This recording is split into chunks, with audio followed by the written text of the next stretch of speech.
they have the current green jersey, Jonas Abrahamsen, helping. It's Niels Pollitt now who starts to wind it up at the front as we start to aim for the final 5 kilometres. Jan Tratnik is there for Visma Leasebike, and suddenly the heat is on at the Tour de France. Whether you're in the GC or wanting to win in the sprints, this is the time to fight for each and every turn. The roundabouts, the road furniture, all have to be passed with precision, speed and positioning. We're approaching 6 kilometres to now, and the game is on. And look where the yellow jersey is, Robbie. He's right at the front where he needs to be. Perfectly piloted so far, Tadej Pogačar. Wide roads now, so much easier if you've been put out of position to ride you back away or back around towards the front. That's what Maz Pedersen's trying to do with his little Trek teammates further back left of picture. Alexander Kristoff with the men from Uno X Mobility. Astana still in good control right in the middle, but Mark Cavendish not quite with them at the moment. Behind Cavendish is his lead-out man, Mikael Murku. He's just shadowing him. Now he's back in front of him. So just now he started to play his role piloting Mark Cavendish. Before that, just following, making sure he can get there when he needs to help Cavendish back towards the front. Behind him, Alpecin de Koning with Jasper Philipsen. Mathieu van der Poel, and he's got a plan to do exactly what he did last year with Jasper, and that is launch him into orbit and towards a stage victory. Approaching the final 5 kilometres, so here we go. As with every sprint day at this Tour de France, we could be witnesses to history. Sit yourselves down, strap yourselves in. This is going to go supersonic, whoever wins. There's the 5K banner. But at the back, if you're out the way, you're out the way. Sudan Varensholt not going to be involved at all today. He's still got that extra jersey on, not taking part.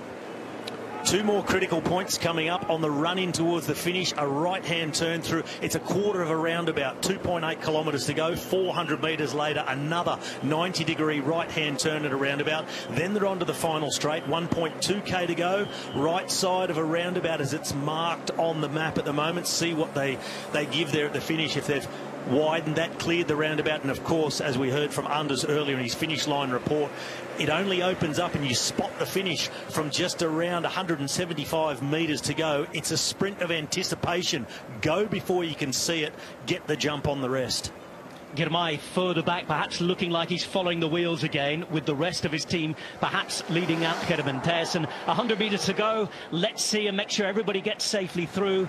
There it is, safe zone for the day. If there's incidents, accidents after this point, everybody gets the same time in the general classification. And we are now approaching those final 3 kilometres. 2 big 90-degree turns coming up. 60 kilometres per hour with 3.7 kilometres to go.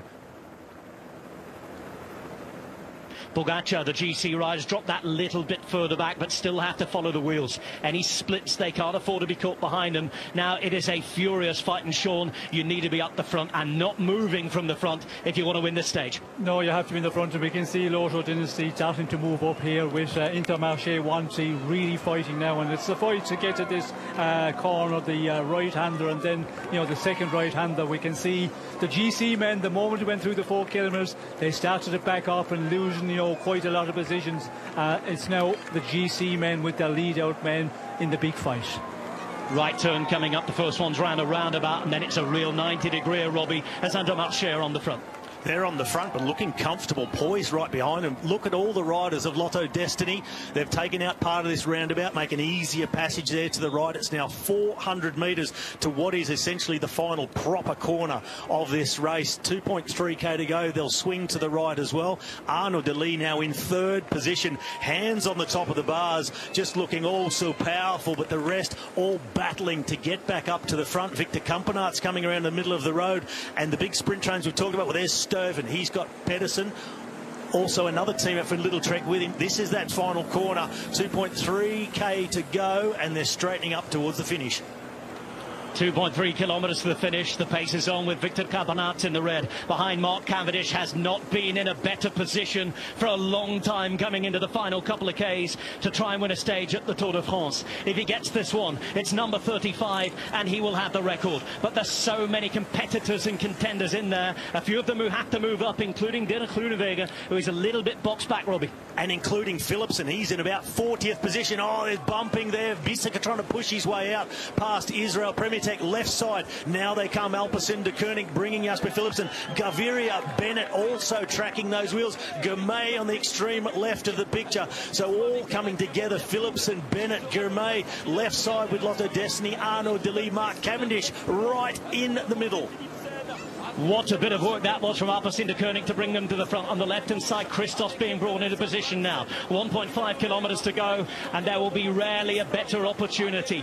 Mark Cavendish, a shot at glory, a chance for immortality in cycling terms. Coming up to the Flamme Rouge, roundabout to go through, but it's straight across the middle of it. It's flattened out, and here we go, 1,000 metres, Sean. It is time to go. It's time to sprint. Yes, it is time to get into good position. Certainly not to start your sprint, but be in that position now as we go into this final run to the line. But we can see Alpecin de Koning in a great position here. But you have to hold that position as well. Mathieu van der Poel here also. He is vital if he can get to the position where he leads out his sprinter. Mirko is just a couple of wheels behind Cavendish at 750 metres to the line. A reminder that approaching the final 100 metres into a headwind, and 500 metres against the wind is a long 500 metres. Left-hand side, you can see it going. They still can't see the finish. That comes with 250 metres just left to go. On the left-hand side, it's Mars Pedersen's team who are starting the sprint. His team is behind now. It's now Mathieu van der Poel on the right-hand side. There is Mark Cavendish following the wheels. He's going to have to go off the wheel of Ackermann if he's going to do it. Marijn van den Berg is there as well. Only now they will start to see the finish line. It's slightly uphill, and there is Mark Cavendish. There is Mark Cavendish through the centre. He's hit the front here. Mark Cavendish is there. There's a crash behind. Mark Cavendish. This is history. This is history. First there was Max. Now it's Mark Cavendish standing on the shoulders of giants. The Tour de France and the greatest of all time. One record breaker now stands alone. Mark Cavendish has 35 stage wins, more than anybody who ever came before. Most doubted, he believed, a day he and we will never ever forget. The record belongs to Mark Cavendish. We watch, we enjoy, we sit absolutely stunned. And stunned is the word. Absolutely stunning the way I've watched Mark Cavendish weave his way through like days gone by. We haven't seen it for a while, and finally Mark Cavendish, elbows out, protected himself all the way, and he just dominated that sprint from even back in 8th, 9th position, and he changed his line away from Jasper Philipsen. He said, I'm going back to the left. I need it to open up for me. He followed the slipstream of Bennett, and as they came around that final bend, the ways parted. Cavendish had a quick look to the side over his shoulder and went with everything he has ever had in those legs, and it's 35 for Cav. Sean Kelly, can you believe what you have just seen? Well, amazing, and you know, we know Cavendish over his career positioning, he's able to just, you know, get himself into position. If he's in that good position going into the sprint, he can, you know, pick his line, and again today he does it and gets the record. And you know, after what he's been through in the last number of days, to be able to do this, you know, a big champion, and he proves it once again at this point in his career. You had that feeling. It looked like it was all coming together. And this is how it did come together. He was positioned, but he followed the wheels himself, Sean. Yes, we can see him here just, you know, waiting and just looking around, sticking the elbows out, and then, you know, just keeping the position until he needed to kick the sprint. When he felt it was the time to go, when he kicks off. But look at the power he has here also, you know, impressive. Arms in the air. Mark Cavendish standing on the shoulders of giants, pushing it to new boundaries, going further than anybody had ever gone before.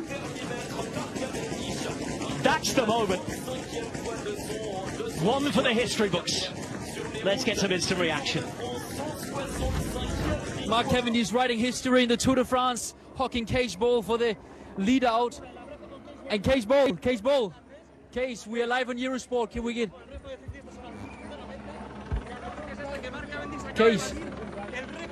Case, can we get a quick reaction? Oh yeah, messy sprint, but he fucking nailed it. Sorry. Nailed it. You're historical. It's great. This is what it means. This is what it means. Cage Bowl making history with Mark Cavendish, Astana. They did it already here on the stage 5. Make sure you stay on our coverage for more content on the ground. Au milieu des coureurs, merci. Allez, let them out.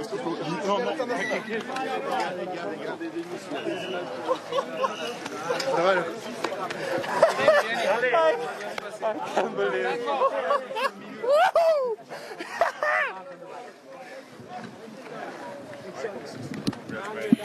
Ladies and gentlemen, boys and girls, we have just been witness to a moment of history, not only in cycling but in all of sport. The greatest sprinter to ever grace the greatest bike race of them all has printed his name solo in the record books with more stage wins than anyone who has gone before him, and all against the ever stacking odds. Crashing out of the Tour last year, he had only already come back after being written off a whole 7 years ago. He survived depression, physical illness, had already suffered heat exhaustion in this year's race. This is a man who has known more highs and lows of this sport than almost any, and this today is his final ultimate prize. One stage win is enough to make the career of any rider. 35 is enough